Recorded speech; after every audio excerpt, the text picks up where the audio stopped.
मैं आता हूँ नेक्स्ट क्वेश्चन, क्वेश्चन नंबर 71 पे। तो 71 देखो बेसिकली आपका क्या है, स्टेटमेंट बेस्ड क्वेश्चन है और थोड़ा सा कैलकुलेशन है। आप इसको करते हो तो इजीली सॉल्व भी हो जाएगा अगर आप इसका अच्छे से परफेक्टली देखते हो ध्यान से। तो देखो क्या कर रहा है, if z equal to f of x comma y। तो z क्या है, x कॉमा y तो कोई एक फंक्शन है, ठीक है। कैसा फंक्शन है, is a homogeneous function. Homogeneous function है ऑफ x कॉमा y का एक होमोजीनियस फंक्शन है z ऑफ डिग्री n, और डिग्री कितनी है, z की n है। देन आपके पास ये देखो 5 ऑप्शंस दिए हैं, इन 5 ऑप्शंस के अकॉर्डिंग हमको ये बताना है, ठीक है। तो आपने शायद इस चीज को पढ़ा होगा, होमोजीनियस फंक्शंस के क्वेश्चन मैंने इसके पहले भी कराया है। तो यहाँ पे आप देखोगे तो दो चीजें आएंगी। एक पहला क्या, अगर z होमोजीनियस फंक्शन है डिग्री n का, तो z को हम कुछ ऐसा भी लिख सकते हैं, x to the power n phi of y by x, ठीक है। तो ये आपका बी वाला तो करेक्ट है।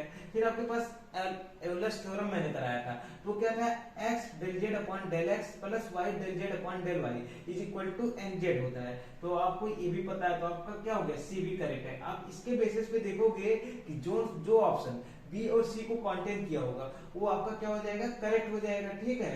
देखो क्योंकि पहले हमको क्या दिया था, ए दिया था x del z upon del x minus y del z upon del y is equal to 0। क्या ऐसा होता है कि कोई फंक्शन होमोजीनियस हो डिग्री n का, तो क्या ये कंडीशन फॉलो करता है ऑलवेज? तो इसके बारे में कोई कंफर्म नहीं है, ऑलवेज ऐसा फॉलो नहीं करता है, ये जरूरी भी नहीं है ऑलवेज ऐसा फॉलो करे, ठीक है। बट हम लोग इन दो के बारे में कंफर्म है, तो अब इन दोनों से हम लोग देखो इस ऑप्शन को डिस्कार्ड कर सकते हैं और सही आंसर का, सही ऑप्शन का पता लगा सकते हैं। कैसे कि देखो जिस ऑप्शन में बी और सी दोनों होगा वही ऑप्शन करेक्ट होगा। इसमें क्या ए बी डी ओनली, इसमें तो बी दिया लेकिन सी नहीं दिया, तो ये आपका गलत हो गया। इसमें क्या ए सी डी ओनली, तो यहाँ पे सी दिया बी नहीं दिया, तो ये भी आपका रॉन्ग हो गया। इसमें क्या दिया, बी सी ई ओनली, इसमें देखो बी भी दिया है सी भी दिया है और ई दिया है, तो देखो बी और सी दिया, तो अभी ये ऑप्शन सही हो रहा है। अगर बाकी के ऑप्शंस में बी सी नहीं मिलेगा तो यानी आपका यही करेक्ट है। तो यहाँ पे क्या कह रहा है, ए बी ई ओनली, यहाँ पे बी दिया है लेकिन सी नहीं दिया, तो आपका ए भी करेक्ट हो गया, ए भी आपका इनकरेक्ट हो गया। तो आपका कौन सा ऑप्शन सही हुआ, ऑप्शन 3 आपका सही हो गया, ठीक है। लेकिन अब 3 में क्या दिया है, ई भी दिया है, तो चलो मैं ई को भी प्रूफ कर देता हूँ कि सही या रॉन्ग है। तो देखो ई क्या हो रहा है आपका, देखो यहाँ पे del Z upon del X हो जा रहा है, मतलब N into del Z upon del X, जो आपके पास यहाँ है इसका एक्स के रिस्पेक्ट में डिफरेंशिएशन हो रहा है। तो चलो इधर हम लोग वही चीज करते हैं, एक्स के रिस्पेक्ट में इसको डिफरेंशिएट कर देते हैं पार्शियली। तो करते हैं del by del X, X del Z upon del X plus Y del Z upon del Y is equal to nz, ठीक है। nz है तो इधर भी हम लोग क्या करते हैं, दोनों साइड का पार्शियली x के रिस्पेक्ट में डिफरेंशिएशन कर देते हैं। तो क्या ये इंप्लाई करेगा, तो इधर देखो डिफरेंशिएशन करोगे तो क्या होगा, ये फर्स्ट इंटू सेकंड लग जाएगा। तो फर्स्ट मतलब क्या, डेल x का डिफरेंशिएशन x के रिस्पेक्ट में करोगे तो 1 हो जाएगा, ये क्या आ जाएगा del z upon del x, ठीक है। प्लस आप यहाँ क्या करोगे, जब सेकंड क्या होगा, first differentiation of first function into second function, तो x का डिफरेंशिएशन क्या 1 हुआ और del z upon del x equal del z upon del x आ गया। फिर हम क्या करते हैं, first function into differentiation of second function, तो इसका x के रिस्पेक्ट में डिफरेंशिएशन करोगे तो del 2z bye del x2, ठीक है, ये आ जाएगा। प्लस यहाँ पे देखो y है, y तो कांस्टेंट हम मानेंगे, तो y को बाहर निकाल लेते हैं क्योंकि पार्शियली x के रिस्पेक्ट में हो रहा है। अब इसका डिफरेंशिएशन करेंगे तो क्या हो जाएगा, del 2z by del x del y, ठीक है, ये आपके पास आ गया। और आपके पास फिर इधर हम लोग डिफरेंशिएशन करेंगे, इधर तो फिनिश हो गया, इज इक्वल टू यहाँ पे n कांस्टेंट n बाहर आ गया, del z by del x। तो देखो आपका ऑप्शन ई यही कुछ है, हाँ ऑप्शन ई देखो आपका यही है, यही है, तो इसलिए ऑप्शन ई भी आपका करेक्ट है। तो आपका कौन सा option, B C E only. अब डी का आप ऐसे ही जैसे मैंने यहाँ पे वेरीफाई किया, आप ऐसे ही वेरीफाई कर लीजिएगा, आपको पता चल जाएगा डी जो आपका है इनकरेक्ट स्टेटमेंट है, ठीक है। कैसे, यहाँ पे देखो del Z upon del Y हो रहा है, तो आप क्या करो, पार्शियली इसको वाई के रिस्पेक्ट में डिफरेंशिएट कर दो, देन आपको पता चल जाएगा कि ये क्वांटिटी आपके पास नहीं आएगी, तो आपका डी इनकरेक्ट हो जाएगा। और रही बात इसकी, तो जरूरी नहीं है कि आपके पास हमेशा ऐसा हो del Z upon del X del Z upon del X minus Y del Z upon del Y equal to 0 हो, ठीक है, ऐसा कोई जरूरी नहीं है। आप कुछ ऐसा फंक्शन ले लीजिए जो कि मतलब होमोजीनियस हो और उसके बाद जिस कंडीशन को फॉलो ना कर रहा हो, तो आपका ये भी ऑप्शन डिस्कार्ड हो जाएगा। इसके लिए सिंपली x प्लस वाई ले सकते हैं, x plus Y z equal to x plus Y. अब इसका पार्शियली डिफरेंशिएशन करोगे x के रिस्पेक्ट में, देन देखो क्या आएगा आपके पास, x into del z upon del x करोगे तो 1 हो गया, minus Y into del Z upon del Y करोगे तो इसकी भी वैल्यू 1 आ जाएगी। ठीक है, ये क्वांटिटी क्या हो गई x माइनस वाई, तो ये देखो जीरो के इक्वल नहीं है, तो आपका ऑप्शन ये डिस्कार्ड हो गया। ठीक है, तो मेरे ख्याल से आपको ये समझ में आ गया होगा। तो अब मैं आता हूँ नेक्स्ट क्वेश्चन, क्वेश्चन नंबर 67 और 68। सिंस ये दोनों क्वेश्चन आपके क्या है, फॉर्मूले बेस्ड है, आपके लर्निंग के ऊपर है। अगर आपको याद है तो आप इजीली इसको टिक करके आगे बढ़ लोगे, अदरवाइज नहीं। इसमें बहुत ज्यादा कैलकुलेशन या आपका कुछ ज्यादा एक्सप्लेन करने की जरूरत नहीं है। ठीक है, तो इसलिए मैं दोनों क्वेश्चन को एक साथ ही डिस्कस कर लेता हूँ। तो पहला क्या कह रहा था, formula of volume in spherical coordinate is volume का फॉर्मूला स्फेरिकल कोऑर्डिनेट में क्या होगा। तो देखो स्फेरिकल कोऑर्डिनेट में हम लोग क्या करते हैं, x को लिखते हैं r sin theta cos phi, y को क्या लिखते हैं r sin theta sin phi, and z को क्या लिख देते हैं r cos थीटा। ठीक है, अब यहाँ पे r आपका क्या होता है, greater than or equal to 0 होता है। थीटा जो आपका है 0 से पाई के बीच में वेरी करता है, एंड फाई आपका जो वेरी करता है वो 0 से 2 पाई के बीच में वेरी करता है। तो मेरे ख्याल से आपको इतने पॉइंट समझ में आ गए होंगे। वहां हम लोग क्या करते हैं, dx dy dz ये वैल्यू जो होती है इक्वल हो जाती है r square sine theta d theta d phi dz। ठीक है, इसके इक्वल हो जाती है dxy dz।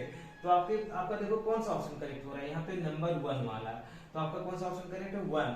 तो आपका ऑप्शन ए करेक्ट हो गया। ठीक है, तो मेरे ख्याल से आपको ये समझ में आ गया होगा। अब नेक्स्ट क्वेश्चन का था the formula for the volume of solid generated by the revolution of area bounded by the curve r equal to f of theta and radii vector alpha beta about the initial line. अगर आपके पास initial line दी है, then आपके पास जो मतलब solid generate होगा, अगर आप कोई रेडियाई वेक्टर लेते हो वो पोलर इक्वेशन में, अगर उसको आप रिवॉल्व कराते हो अबाउट इनिशियल लाइन, तो आपके पास एक सॉलिड जनरेट होगा। उस सॉलिड का जो वॉल्यूम निकलेगा उसका फार्मूला क्या है, यहाँ पे यही पूछा जा रहा है। उसका सिंपली आप जानो फार्मूला क्या होता है। अगर हम लोग इनिशियल लाइन के अबाउट रिवॉल्व कराते हैं, देन वो फार्मूला क्या होता है, alpha two beta 2 pi by 3 r cube sin theta d theta. ठीक है, ये आपके पास क्या है, ये फार्मूला है जब किसी आप पोलर कर्व को रिवॉल्व कराते हैं अबाउट इनिशियल लाइन, और आपके पास जो रेडियाई वेक्टर्स रहते हैं थीटा इक्वल टू अल्फा और बीटा दिए हो। ठीक है, तो आपके पास ये फार्मूला आता है, सॉलिड जो वॉल्यूम का फार्मूला आता है। अगर इसी को हम पाई बाई 2 लाइन पे अगर रिवॉल्व कराते हैं, देन आपके पास क्या हो जाते हैं, आपके पास ये चीज sin थीटा की जगह क्या आ जाता है, cos थीटा आ जाता है। ठीक है, तो आपका कौन सा ऑप्शन यहाँ करेक्ट है, 1 नंबर 1 यानी कि ए वाला आपका करेक्ट है। तो मेरे ख्याल से आपको ये दोनों ही क्वेश्चन समझ में आ गए होंगे। तो अब मैं आता हूँ नेक्स्ट क्वेश्चन, क्वेश्चन नंबर 70 पे। तो बेसिकली क्वेश्चन नंबर 70 भी कैसा है, आपका असर्शन एंड रीजन टाइप का है। ऐसे क्वेश्चंस मैंने बहुत सारे भी करवा दिए अभी आपके पास की, जैसे असर्शन और रीजन, उसमें 4 ऑप्शंस बनते हैं और चारों ऑप्शंस देखो कैसे दिया जाता है। पहला क्या होता है, both A and R are true, मतलब जो आपके पास असर्शन और रीजन ये दोनों ही ट्रू है, and R is correct explanation of A, R जो है ए का करेक्ट एक्सप्लेनेशन है। ठीक है, सेकंड ऑप्शन क्या है, both A and R are true, इसमें भी वही चीज कर रहा है, दोनों ए और आर दोनों ही ट्रू है, but R is not correct explanation of A, मतलब जो आर है वो ए का करेक्ट एक्सप्लेनेशन नहीं है। थर्ड आपके पास क्या है, A is true but R is false, third आपका क्या बोलता है, ए ट्रू है बट आर क्या है आपका फॉल्स है। एंड फोर्थ क्या बोलता है, A is false but R is true, fourth आपको ये बताता है कि ए ट्रू है बट आर क्या है फॉल्स है। नहीं, फोर्थ बोल रहा है ए फॉल्स है बट आर क्या आपका ट्रू है। ठीक है, तो सबसे पहले हम आते हैं क्वेश्चन के ऊपर। क्वेश्चन देखो आपके पास क्या दिया है, derivative of F of X. F of x आपके पास कैसा दिया है, अब एक इंटीग्रल टाइप का है, यहाँ पे लोअर लिमिट क्या है 1 upon x and upper limit under root x है, cos स्क्वायर t dt, और यहाँ पे x क्या है ग्रेटर देन 0 है। At x equal to 1, x equal to 1 पे इस फंक्शन का जो डेरिवेटिव आएगा वो कितना आएगा 3/2 cos 1। ठीक है, अब आपके पास रीजन क्या दिया है कि dy by dx equal to, अगर आपके पास लोअर क्या साई ऑफ x हो, upper limit phi of x हो और f ऑफ t dt हो, ऐसा फंक्शन हो, देन वो क्या होता है f of phi of x minus f of psi of x, ये दिया है रीजन। तो क्या ये रीजन करेक्ट है, फिर उसके बाद हम ये देखेंगे क्या डेरिवेटिव इसका निकालेंगे, क्या ये वैल्यू मतलब इतनी है कि जैसे ये सेम है दोनों, तो फिर आपका करेक्ट हो जाएगा। तो सबसे पहले मैं आता हूँ रूल पे, लिबनिटीज रूल है, लिबनिट रूल है कि कैसे हम इस फंक्शन को डेरिवेट करते हैं। तो देखो आपके पास क्या होता है, D by D X integration psi of X phi of X F of T D T. तो अगर इस फंक्शन का आप डेरिवेटिव निकालोगे तो क्या होता है, एफ ऑफ, देखो पहले अपर लिमिट पे क्या है, phi of X into phi dash X हो जाएगा, फिर उसके बाद minus F of lower limit क्या है psi of X, F of Sai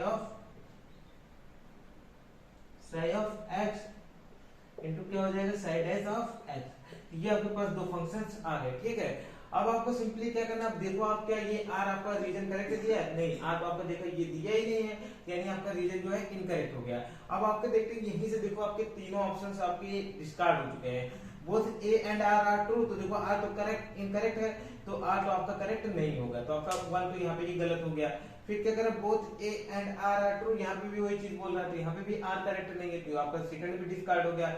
fourth क्या था कि देखो आपका 1 2 ये दोनों डिस्कार्ड हो गए। फोर्थ क्या कह रहा है, A is false but R is true, ये आपका फॉल्स है बट आर आपका क्या ट्रू है, तो ये भी आपका डिस्कार्ड हो गया क्योंकि यहाँ पे आर आपका फॉल्स है। तो आपका बचा कौन, ऑप्शन नंबर 1, यही आपका करेक्ट है, ठीक है। अब इसको हम लोग सॉल्व भी करके देख लेते हैं। तो सिंपली देखो जो चीज मैंने बताया वही चीज हम लोग करते हैं।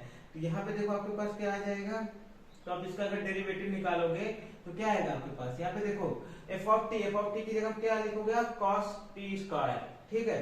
और एफ यहाँ पे देखो साई ऑफ एक्स क्या है 1/x and phi of x क्या है आपके पास x है, अंडर रूट x है। तो लिख देता हूँ psi of x is equal to 1/x and phi of x is equal to under root x। F of T आपके पास क्या दिया है cos स्क्वायर t, ठीक है। तो चलो अब सॉल्व कर लेते हैं। तो आपके पास क्या आ जाएगा, पहला क्या हो जाएगा F of phi of X, तो cos स्क्वायर टी नहीं cos टी स्क्वायर है यार, सॉरी। अब क्या हो जाएगा cos, देखो टी स्क्वायर तो पहले क्या हो जाएगा अंडर रूट एक्स था, तो under root phi of X होगा ना, तो इसका स्क्वायर इंटू इसका डेरिवेटिव करोगे, तो अंडर रूट एक्स का डेरिवेटिव क्या आता है 1/2 रूट एक्स माइनस, फिर क्या होगा cos sigh of F of psi of x, Sai of x का मतलब जहां पे टी है वहां पे क्या साई ऑफ एक्स लिख देना 1/x, तो क्या हो जाएगा 1/x का स्क्वायर, ये हो जाएगा टी की जगह पे क्या करना साई ऑफ एक्स लिख देना। फिर इसका डेरिवेटिव निकालोगे, तो 1/x का अगर आप डेरिवेटिव निकालोगे तो क्या आता है 1/x का डेरिवेटिव माइनस 1/x स्क्वायर, ठीक है। इतना मेरे ख्याल से आपको समझ में आ गया होगा। अब आप क्या करोगे, यहाँ पे लिखोगे 1/2 under root X cos x minus, ये देखो माइनस माइनस क्या हो गया प्लस हो गया 1/x स्क्वायर, और यहाँ क्या हो जाएगा cos 1/x स्क्वायर। अब क्या हो गया, ये तो आपके पास डेरिवेटिव आ गया, इस फंक्शन का f डैश x आ गया, आपके पास डेरिवेटिव आ गया। बट आपको क्या करना है x इक्वल टू 1 पे वैल्यू बतानी, तो x इक्वल टू जब 1 करेंगे तो क्या होगा आपके पास, तो f डैश 1, तो f डैश 1, तो यहाँ पे जहाँ पे x है वहां क्या लिख देंगे 1, तो क्या हो जाएगा देखो 1/2 अंडर रूट x है, तो यानी क्या हो जाएगा 1 हो जाएगा into cos under root cos x है ना, cos x की जगह पे 1 लिख दिया तो cos 1 हो गया, प्लस आपके पास यहाँ क्या हो जाएगा 1/x स्क्वायर, मतलब क्या हो गया 1 हो गया, इनटू cos 1/x स्क्वायर, इसकी भी वैल्यू 1 हो जाएगी, तो cos 1 हो गया, ठीक है। अब इसको सॉल्व कर लेते हैं, तो 1/2 cos 1 प्लस cos 1, तो देखो आपके पास सिंपली क्या है cos, यहाँ पे चाहो तो आप cos 1 को कॉमन ले लो, अगर आपको दिक्कत हो रही है सॉल्व करने में डायरेक्ट भी आप बोल सकते हैं, तो 1/2 प्लस 1 इज इक्वल टू क्या हो जाएगा 3/2, तो क्या हो गया आपके पास, ये देखो ये मल्टीप्लाई में है, तो cos 3/2 इंटू cos 1, तो देखो आपका ऑप्शन ए असर्शन ए यही तो बोल रहा था ना, इस फंक्शन का डेरिवेटिव x इक्वल टू 1 पे आपके पास क्या आएगा 3/2 cos 1, और वही देखो आपका असर्शन यानी करेक्ट है। तो ये जो मैंने बोला ना कि a is true but r is false, तो आपका ऑप्शन 3 करेक्ट हो गया। तो मेरे ख्याल से आपको ये समझ में आ गया होगा, ठीक है दोस्तों। तो अगर आप चैनल पे नए हो तो प्लीज चैनल को सब्सक्राइब कर लीजिए, वीडियो को लाइक एंड शेयर कर दीजिए। थैंक यू दोस्तों, जय हिंद, वंदे मातरम।